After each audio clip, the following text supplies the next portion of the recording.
today mag-Coron Ultimate Tour kami, Island Ultimate Tour. So nag-book kami sa hotel. It is a private one. Kami lang 4.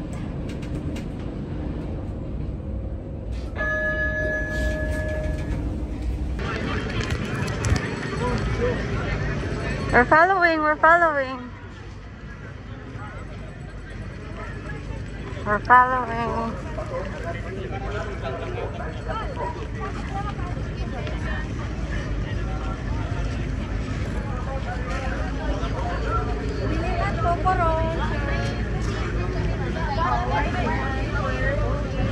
We're waiting.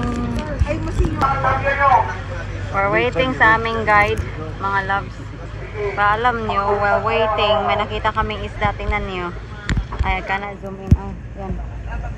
May nakikita kaming isda. Can you see it? Ganun talaga. Our boat is ready.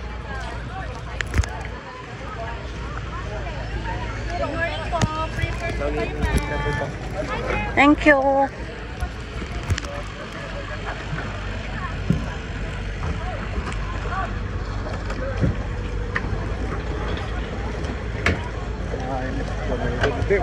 Ikaw yung mauna, kuya, kasi hindi namin alam. Susunod na lang kami. Thank you. Yeah, it's nice. Oh my goodness. Our boat name is Rico Giana. Ah, okay. Say that again, slower. Sorry? What's the name again? Rico Giana.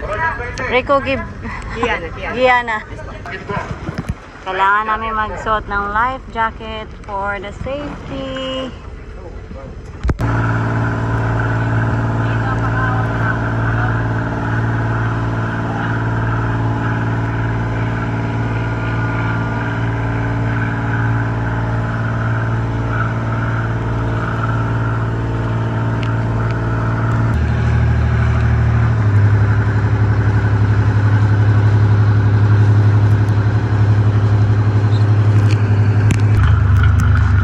This is our first stop.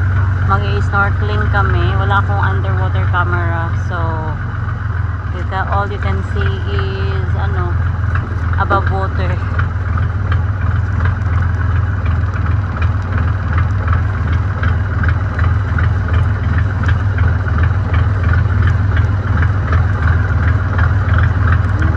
Alright, ma'am sir, so we are here now to our first stop and welcome to Siete Pecados or 7 Islands. So the reason why it's called 7 Island because 1, 2, 3, the small one, 4, 5, 6, 7. Any sharks? No, there's no sharks in here. No sharks? Yeah. Only baby shark. Oy, ako naman. Only baby shark. Oh no. So here, ma'am, sir, Yeah. for those good swimmer, we will allow you to swim without life vest. But Okay. always know your limitation. So for the Swim with? sorry, If you are, if you are a good swimmer, it's okay to swim without life vest. Here. Oh, okay. Yeah. Yep. It's easy to swim with then. yeah. Better, No. I think.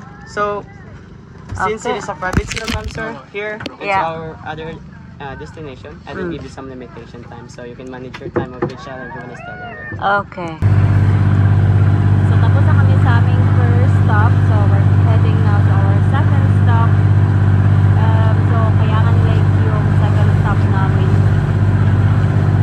Madaming isda yung nakita namin. Kaso nga lang hindi ako masyadong good in swimming. Nawawash away ako sa current. But John has had a good look under the water. We're going in there, yeah?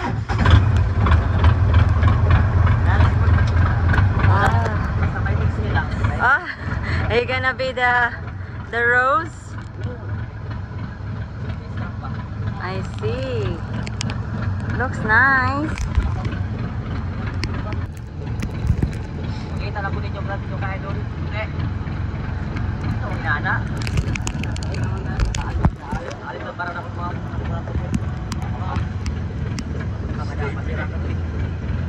I feel like I'm holding on for my dear life. Holding in this post.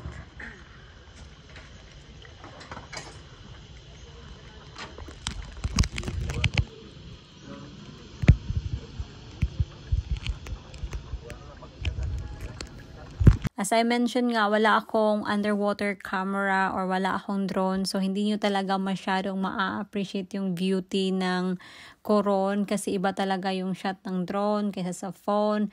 Iba talaga ba pag nakita nyo lahat yung angle. But anyway, we will just do what I can talaga. And alam nyo, mas love ko yung Coron. Mas nagustuhan ko yung Coron kaysa sa El Nido. This is purely my opinion pero mas nagandahan ako talaga sa Coron kaysa sa El Nido, pero si John mas prefer niya yung El Nido kasi mas maganda daw yung El Nido. But anyway, balik tayo dito sa Kayangan Lake. Si Kuya yung nagdala ng cellphone ko dito. Siya yung nag-film sa amin kasi hinihingal na talaga kami dyan. Sobrang stiff and there's a lot of steps going up to the viewpoint. And worth it naman, I would say, after sa pagod, after mo maghingal, worth it kasi maganda naman talaga yung view ng viewpoint kasi matatanaw mo talaga yung lake and parang after all masasabi mo na ay yes, I'm here.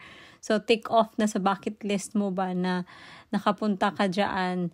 Going down is not too bad pero of course mag-ingat ka kasi madulas yung mga hagdanan. So you need to be very careful going down kasi yun na nga sobrang steep niya. So it can be an accident prone talaga and madami ding mga turista na bumababa, tumataas. Kaya be careful na lang on the way up and on the way down. And after a million years, nakadating na din kami dito sa tuktok ng lake. Sobrang ganda ng viewpoint nila. However, hindi kami diretso-diretso lang na nakapunta doon talaga dito sa my viewpoint. Kasi of course, pagdating namin sa pinakatuktok, meron pa tong pila mga palangga. So, kung wala kang pasyensya, ay nako, hindi to para sa'yo kasi mahaba talaga yung pila kasi everyone has got their turn to take photo, to take selfie, to take a video para lang may magandang background yung photo mo. So you need to have a lot of patience when you are here kasi of course tayo mga Pilipino mahilig tayo sa mga video, selfie. So yung iba dyan medyo patagal talaga pero worth it naman yung paghihintay kasi nakapag-rest din kami and nawala na din yung hingal namin dyan. Picture muna. So, ito yung pinaka-paborito kong picture na nakuha namin doon sa viewpoint kasi sobrang ganda talaga ng pagkakuha ni Kuya Tour Guide. Pagpasensyahan mo na Kuya Tour Guide, nakalimutan ko yung pangalan mo. If nanonood ka, maraming salamat sa pagkuha ng picture talaga kasi wala kang kapaguran na pagkuha sa amin ng picture, pag video, maraming salamat talaga. And after namin mag-picture doon sa viewpoint, bumaba na kami. So there are few steps, hindi lang few steps but maraming steps. So nag-swimming na kami and actually sobrang na-enjoy namin yung pagsiswimming dito. And ako din, na-enjoy ko din talaga yung pagsiswimming dito kasi relax lang, walang waves, tapos hindi siya masyadong salty kasi I believe mixed tong water na to ha. Hindi ko lang talaga maalala lahat yung mga details na binigay ni Kuya pero super, I think Kayangan Lake yung pinaka-paborito ko na napuntahan namin dito sa destination namin. But so far, overall, sobrang ganda na experience namin.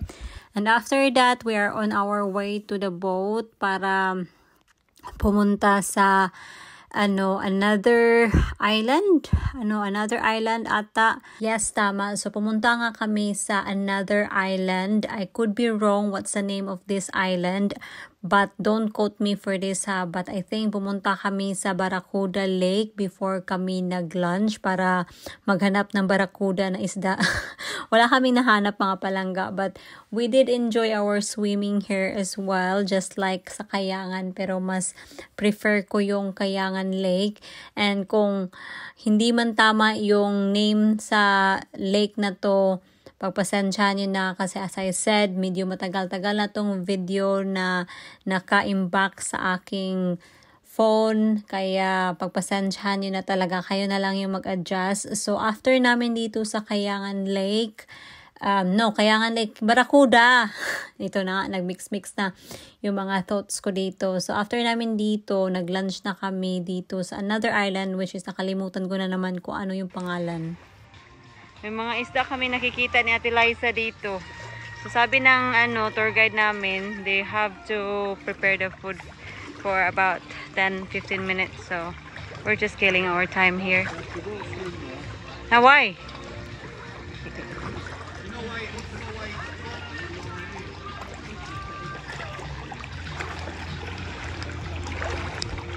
Bibili siguro to ng Red Horse ng si Paul ba? Come here.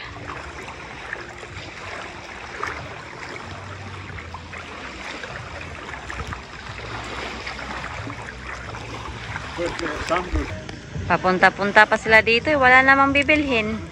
Kala ko papunta sa dito para mag Red Horse. Wala naman.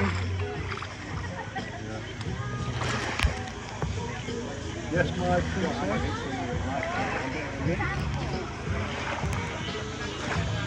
This one, mate.